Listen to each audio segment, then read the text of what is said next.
He had been hunting for her for a while now. Now he had her, and he was going to enjoy every minute of it. His intention was to drive her crazy with pleasure, to give her so many finishes that she would belong to him, wanting him again and again.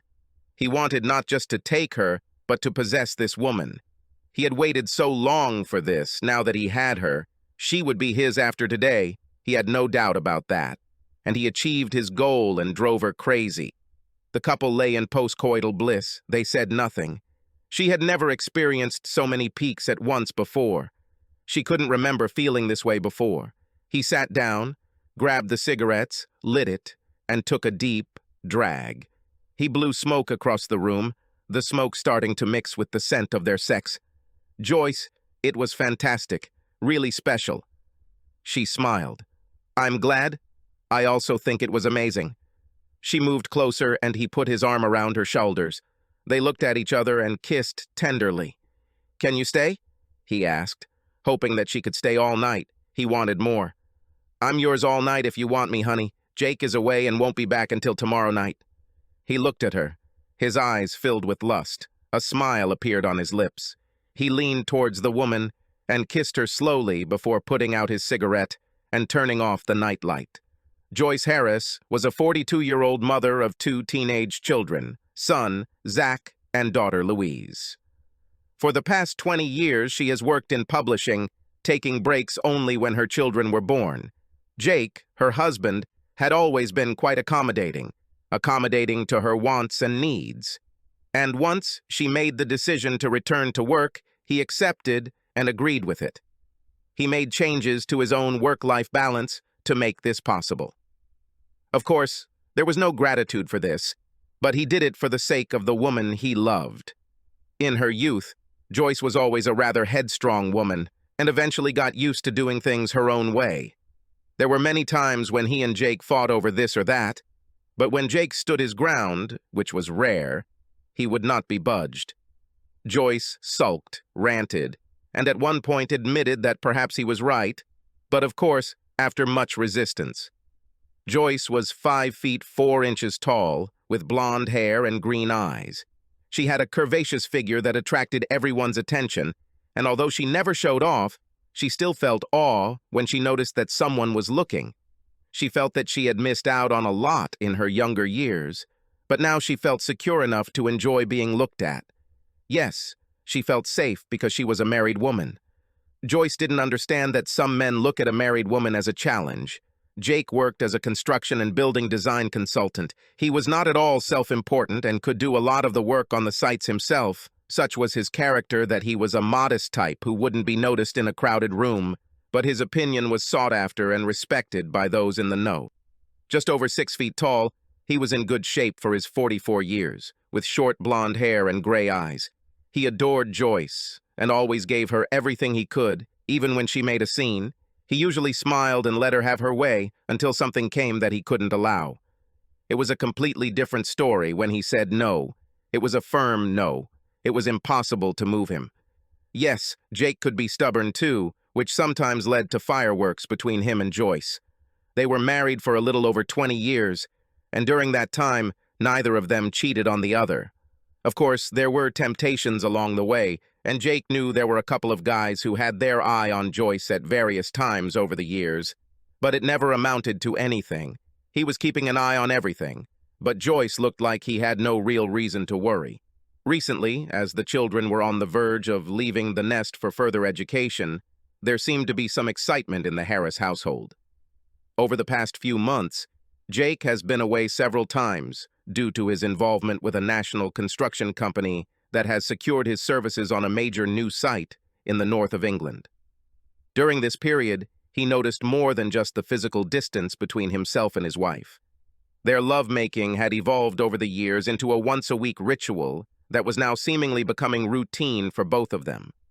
Jake had noticed that his wife wasn't as interested or enthusiastic about their ritual weekly sex, but due to his travels lately, he couldn't put anything specific on it.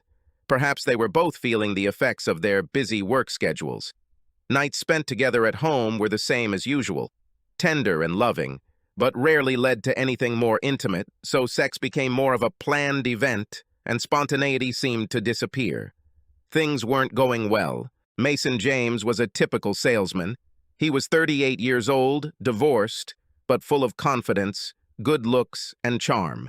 Standing a few inches over 6 feet tall, with very dark, almost black hair, dark brown eyes, he was the epitome of classic tall, dark, and handsome. When he walked into Joyce's office almost 6 months ago, several women fawned over him. He captured their attention and was like a wolf, checking the sheep. He was weighing his prey. After a few weeks, it became obvious that he had a thing for Joyce, and so he started a chase. He had fun with some of the office girls, but Joyce was his main target. He saw her as a hot, sexually repressed wife who needed his love to bring her out of her shell. He spent many of his office visits chatting with her and laying the groundwork for seduction. During one of his visits a few months ago, he timed his departure from the office to coincide with her arrival and invited her to go with him for a drink. When she batted her eyelashes and agreed, he knew the game had begun. Joyce came home late one night after having more than one drink with Mason. She hadn't done anything inappropriate, and Mason was completely charming. There were no lewd comments or innuendos, but there was electricity in the air. She could feel it. As they sat in a quiet corner of the bar, she felt his gaze on her, and it was enough to send a shiver through her body and cause a physical reaction she hadn't felt in years. That night, she wanted to be fucked so badly that she almost attacked Jake when he arrived. For his part, Jake was stunned, but being the man he was, he had no intention of questioning her motives. She was hot, horny, and in need of sex. Jake wasn't going to argue, so he fucked her on the living room floor before dragging her to the bedroom for round 2. Then, as they lay in bed, Jake looked at his wife, who was dozing exhausted after their unplanned sex. He looked into her serene face and saw nothing unusual, but there was something. He knew it. He felt it. It was so uncharacteristic, so out of place in their routine. Somewhere in the back of his mind, a small alarm bell rang. There were 2 more occasions over the next few weeks when Joyce was in the same excited mood, and Jake gratefully accepted the change in his wife and went with the flow. Although they never mentioned it or discussed it, other than to smile at each other the next morning. It was enough of a change, however welcome, to ring that little alarm bell again. Jake began to doubt. At work, her days were mundane and little things seemed to irritate her for some reason. Joyce felt on edge, and only when Mason came in did she seem to come to her senses. She batted her eyelashes, looking at him, and acted like a schoolgirl in love. Mason saw her reaction, smiled to himself, and stroked her ego at every opportunity. He always complimented her on her appearance and outfits, which caused Joyce to preen and fawn over him when they were alone in her office. Drinking after work became almost a routine, with them meeting at their bar and staying out later and later each time. If Jake was at home, Joyce would text him, referring to a meeting or some other event. Jake, for his part, would read her messages, and every time he would hear that damn bell ringing in the back of his mind again. There had been casual touching between Mason and Joyce that had been going on for a couple of weeks now, the sensations of his touch sending shivers through Joyce's body and drawing her to him like a moth to a flame. On the 3rd or 4th evening, Mason kissed her when they parted. She was taken by surprise, but did not refuse his kiss or reproach him. She melted into his arms and kissed him back. She enjoyed the feeling of him all around her, his arms holding her tightly to his chest. He smiled at her as she looked at him. He knew she was now in his arms. Soon he will fuck her and give her the best sex she has ever had. "How are you today, Joy?" he asked, entering her office the day after their kiss. Joyce looked up at him, smiling, her cheeks glowing as she remembered that kiss. She also liked the fact that he called her Joy. There was something intimate and personal between them. "I'm fine. Thanks, Mason. And you?" She stood up and walked towards him. He closed the door, and in an instant he pulled her towards him and kissed her deeply. She felt his tongue dancing across her lips, inviting her to open them. She obeyed. During the kiss, she felt his excitement. I couldn't stop thinking about you after last night, Joy. I can't help it. And I want you." He held her close to him as he spoke. She looked into his dark eyes and melted, wrapping her arms around his neck. "Me too, baby. I want you too." The words were out of her mouth before she even thought about it. He kissed her again with more urgency. "Oh my God, Mason, please, I like it, but not here." She was breathing heavily. "I understand, but when and where?" "I want you," he insisted. Joyce knew she was in deep, driven by her feelings, her needs, ignoring her family responsibilities and her husband. She wanted it. She had been going down this path for the last couple of months, and Mason was the perfect potential lover. Now it was time to make a decision, and her mind was working at breakneck speed, trying to find the answer. "Jake is going on a trip next week and will be gone for at least 2 nights, so maybe then?" Mason kissed her again. The lovers enjoyed the conclusion of the deal, and now nothing could hold them back.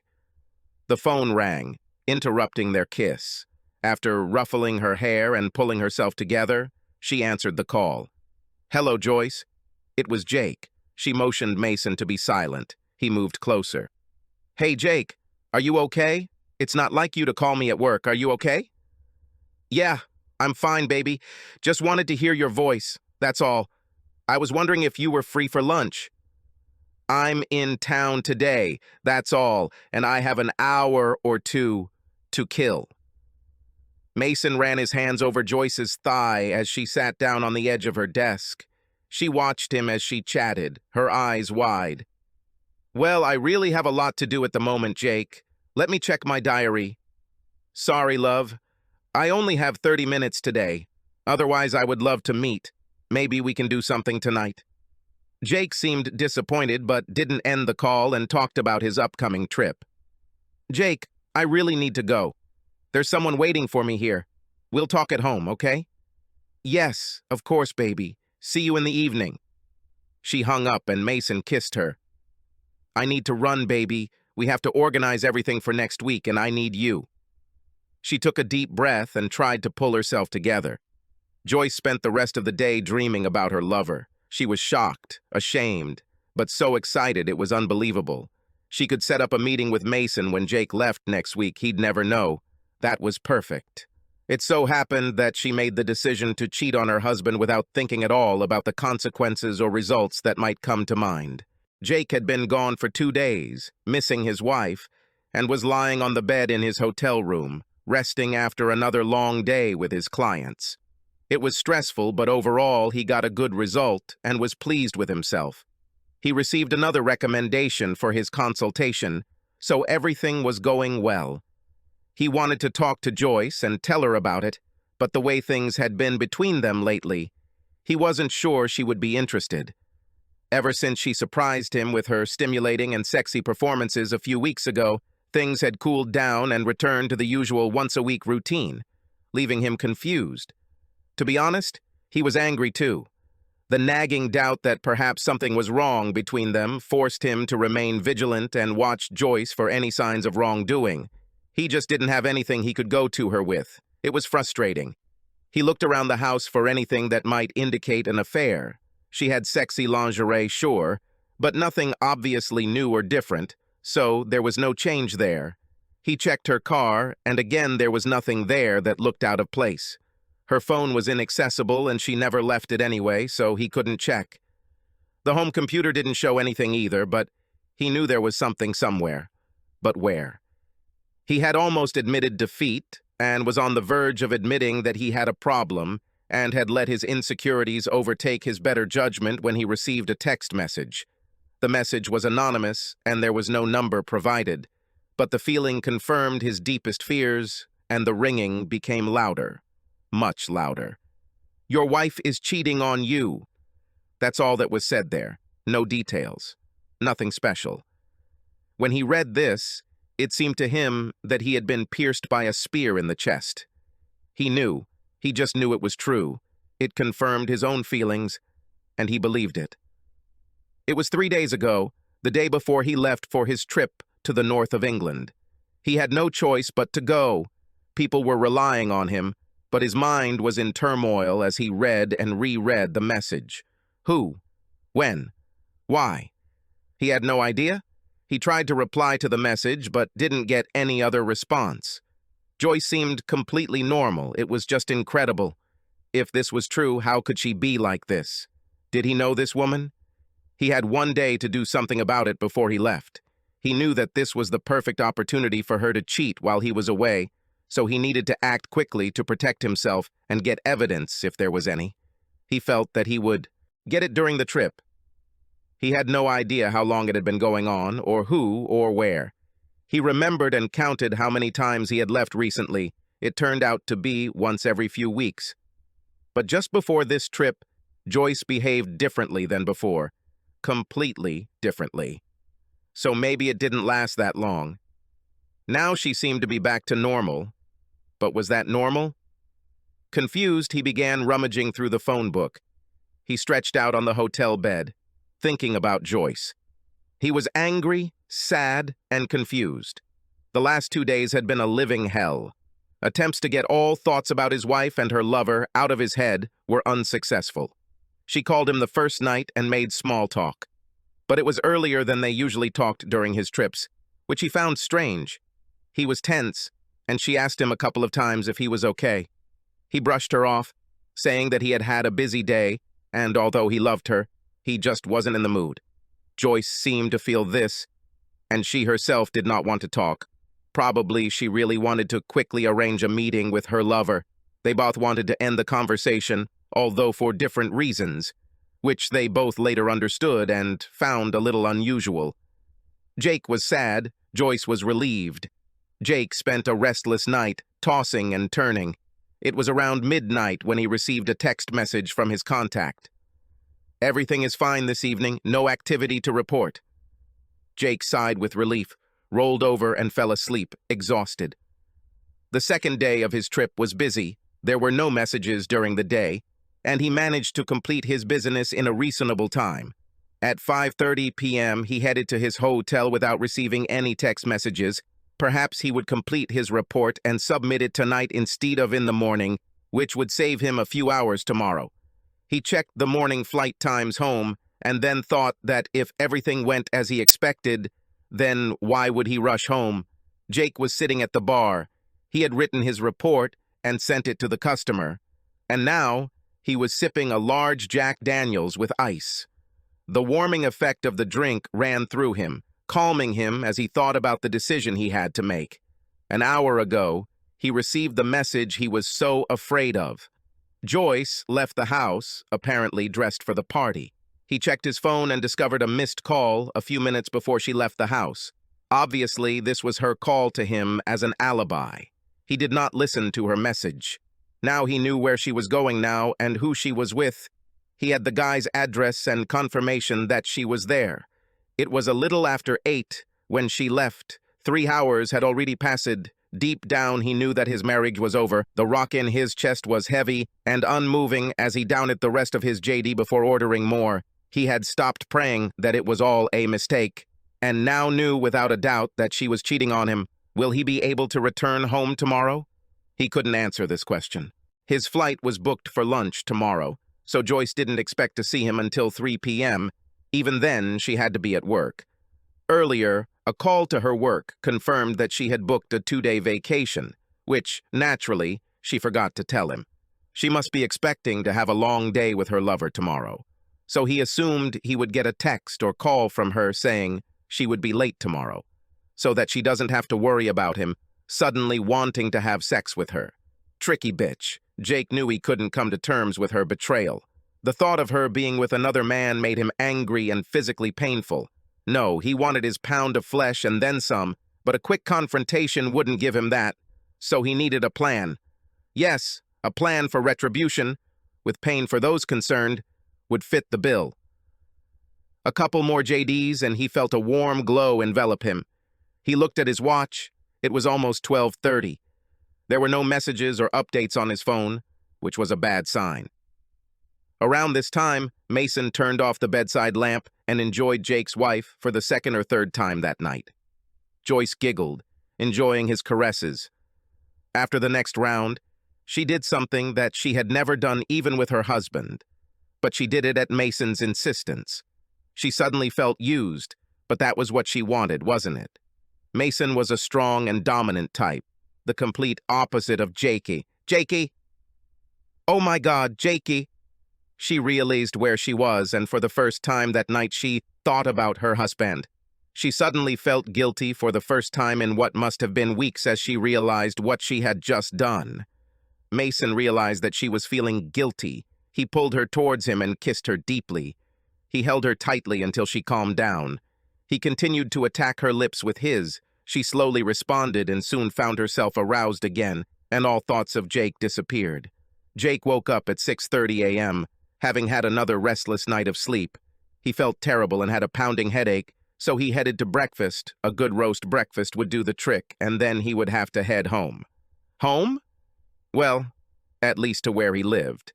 He sat and ate his breakfast. He was hungry: eggs, bacon, tomatoes, hash browns, mushrooms, and toast. 3 cups of tea later, and he was starting to feel human. Almost normal. Damn it. He had packed his things last night, so there was nothing holding him back. He paid the bill and took a taxi to the airport. Jake sat back at 9:30 a.m. It was a slow day, so the early flight was easy to deal with. With a whirlwind of things to do in his head, he made a list for today at breakfast. At Heathrow, he packed his bags, grabbed his trolley, and headed to the long-term car park, throwing everything in the boot and heading into town. The first stop was his brother's. He walked straight into the small office and sat down opposite a well-built man whose face had seen happier days. "How are you doing, Jake?" said the man, without looking up from his computer. "It's been better. Like all of us. How did everything go?" Jake asked impatiently. The big man turned completely to face him, and Jake could tell from his face that the news was not good. "Oh, shit." Jake covered his face with his hands. "Take it easy, Jake. Yes, it's bad. It couldn't be worse. They're still doing it." Jake stood up, walked over to the wall, and punched it, leaving a neatly formed hole in the plasterboard. "Oh, Jake, why the fuck did you do that?" "Damn it. I would have blown anyone else's mind." Jake looked back at his brother. "Sorry, I just can't believe this bitch did this and is still doing this. She knows that I will be home today. What the hell is going on, Mike? I know who, where, but I don't know why. Jake, only Joyce knows this, or he's an asshole himself. Okay, what do you have?" Jake leaned back in his chair and looked at his brother. The next half hour was devoted to what Mike had collected, photographs of the outside of the guy's apartment. The guy was well endowed, and he was a predator. Mike explained that he had found some information about him, and that he seemed to like other men's wives and girlfriends. He seemed to enjoy taking them, using them, and then moving on once he had ruined everything for them. So far, there were at least 2 more women that he had learned about. But that was not all. There could be more. "Is he playing a fucking game? Using my wife?" Jake spat in disbelief. "It seems so, but we don't yet know for sure what Joyce's point of view is on this. Either way, I'll get that bastard." "Take it easy, Jake. We don't want to go to jail. I want to ruin this bastard forever so he can't do this shit anymore." "What about Joyce?" "As far as I understand, she is already in the past. She chose this. No one forced her, and she will suffer the consequences."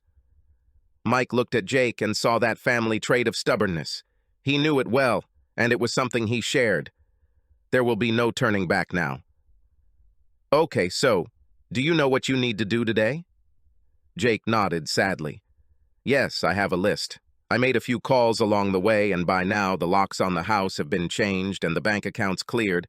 I have an appointment with a lawyer tomorrow morning. I'm going home to throw her shit outside. I mean, pack it all up nicely and leave it for her to pick up. Everything else can wait. Jake, take my advice. Don't stay in the house. Go find a secluded place for a few days. Let the cheater sweat." "Yes, maybe that's a good idea. At your place?" Mike tossed him a bunch of keys. "As much as you want. Now move. You don't want to run into her, do you?" Jake turned, walked out the door, and headed home. On the way, he was angry about what he heard from Mike.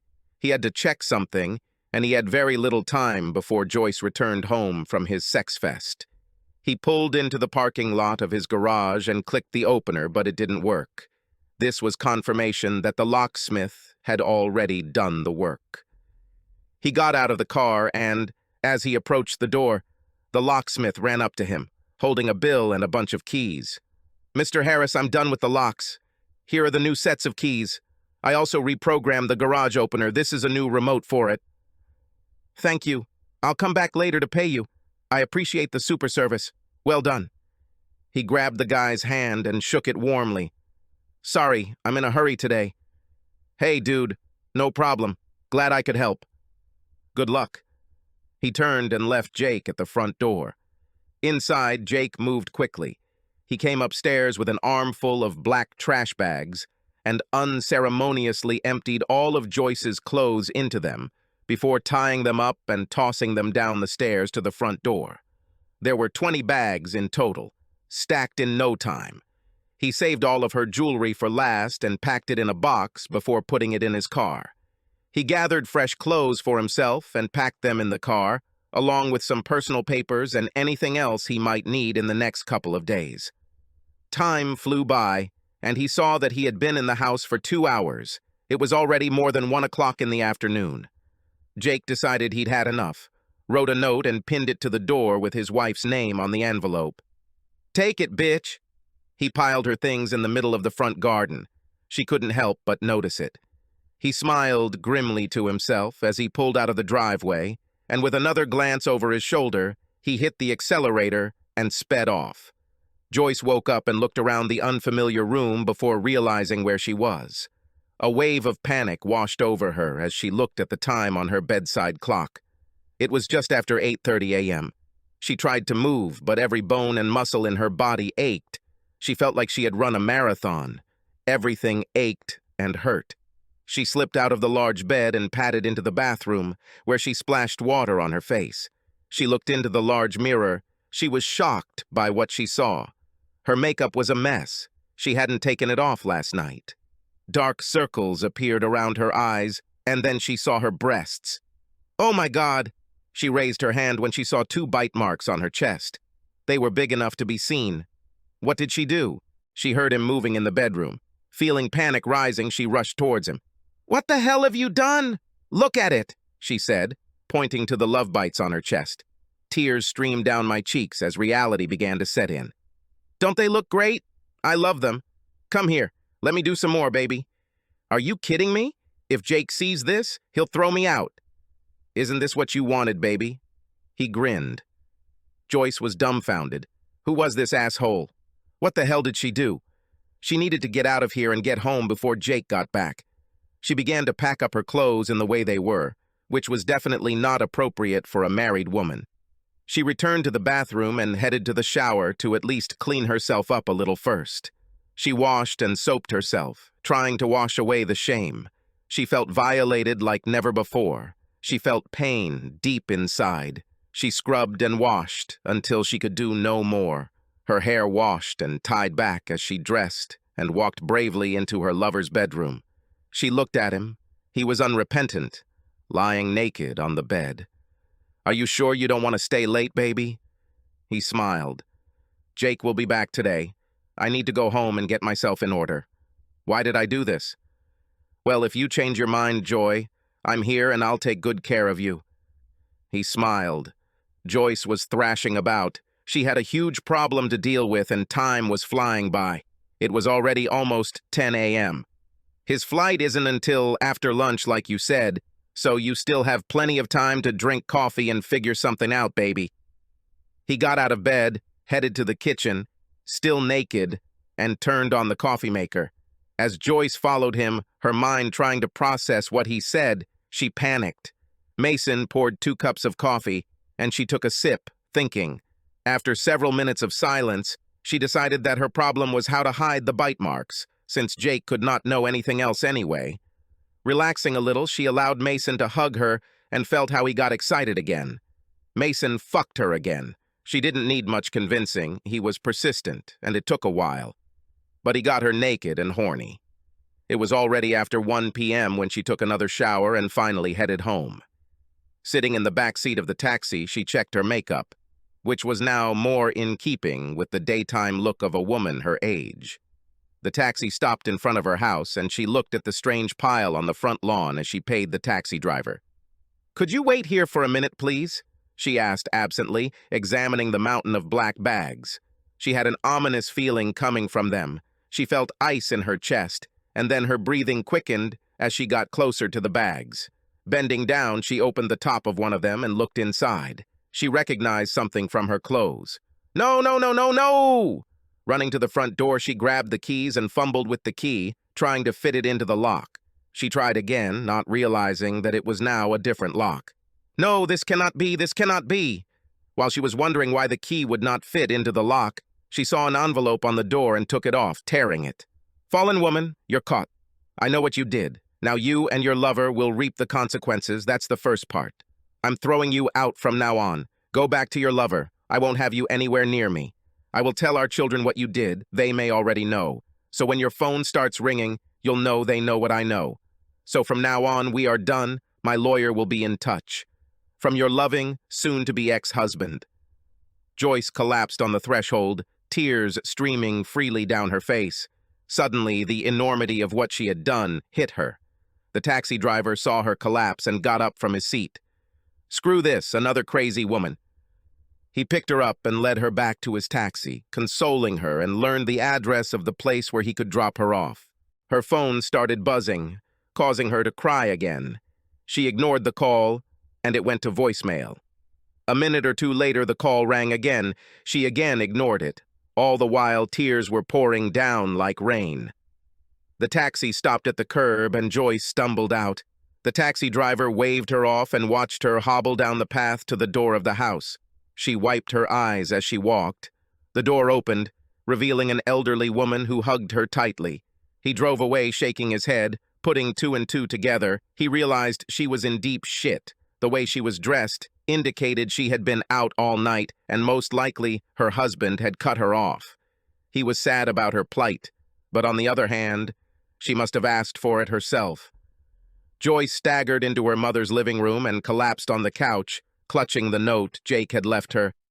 Rain, her mother, took the paper and read it. She raised her hand to her mouth and looked at her daughter.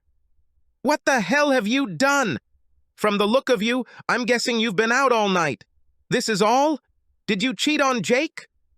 Joyce looked at her mother with reddened eyes and could only nod, sobbing. "It was a mistake, Mom, honestly. This only happened once. I couldn't help it. It only happened once. Once is enough. Do you love this man? Are you planning to leave Jake?"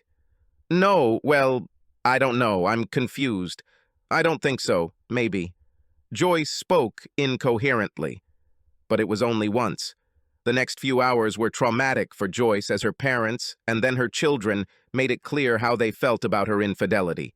Her parents were saddened and outraged by her. Jake called her father and gave him all the details he thought he could handle and the reason why he couldn't take her back. He also contacted the children, and after meeting him, the children also disconnected Joyce. In general, she had no one who could take her side. Mason didn't care about the chaos he caused.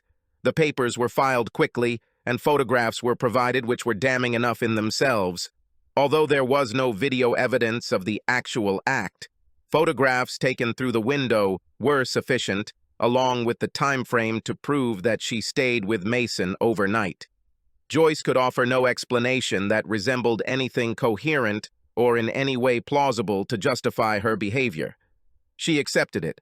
Mason proved to be a first-class asshole in the eyes of the office staff and was forced to resign within 2 weeks after Joyce and Jake's marriage collapsed. Leaving on his last day, he went into a bar and, as usual, sat looking at women. He never noticed the stocky guy and his friend who walked in a few minutes later.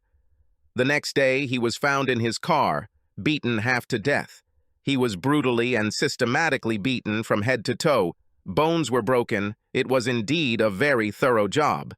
Even his pride and joy did not escape notice. He was alive, but barely. The answer to the question about the original text message? Well, it took a while, but Mason admitted that he sent the messages himself. It was all part of the kick he gave. destroying the relationship. It was his hobby to fuck his wife, knowing that the husband knew or at least suspected what was happening. Moreover, knowing that it is too late to stop sex, he was cold and calculating in his pursuit and seduction of his chosen target. He may have succeeded in his quest, but that was the end of it. He would never be able to use his manly tool again. Jake did not forgive his wife. It was not in his rules. She made her choice, and there was no going back, even if it was just one time. Yes, that's it. Subscribe to our channel so that your second chaff doesn't cheat on you, and go ahead and listen to the next story, because this story is nothing compared to the next one. If you're under 18, don't even think about listening to the next one.